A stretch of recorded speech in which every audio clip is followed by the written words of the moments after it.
Did you forgot to put an important file on your USB key, or you want to type faster on your smartphone?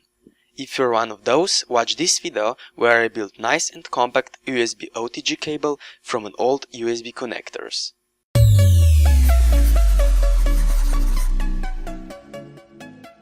First thing you're gonna need is a female standard USB connector and female USB micro B connector, which you can get very cheap in your local electronics store. You will also need very thin isolated copper wire. Take your scissors and cut 4 pieces of wire the same length. I make them 10 cm long, but it's your choice if you want to make them long or short.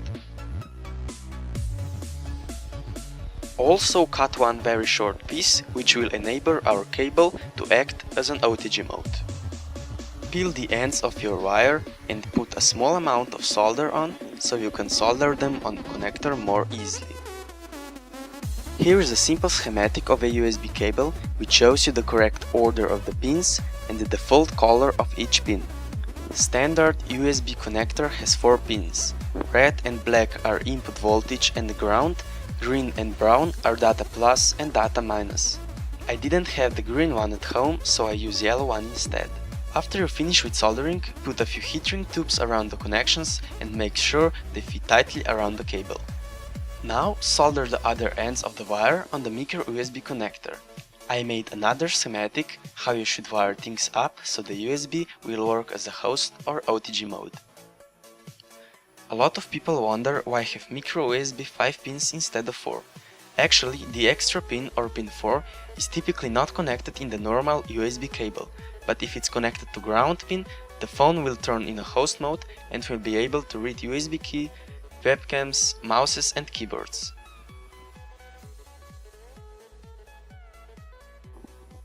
Don't forget to put the heat shrink tubes before you solder things up, and our cable is basically finished.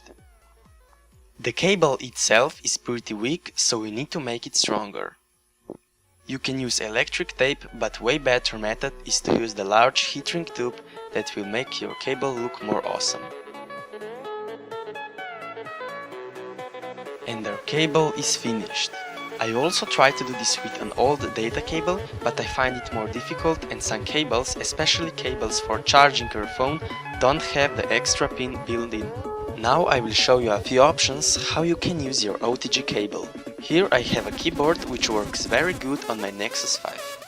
I was able to type 2 to 3 times faster compared to the Android keyboard. The mouse is working fine as well, but I personally haven't found any practical use of it. For me, the best benefit of OTG is that you can put file from your phone to your USB key or hard drive.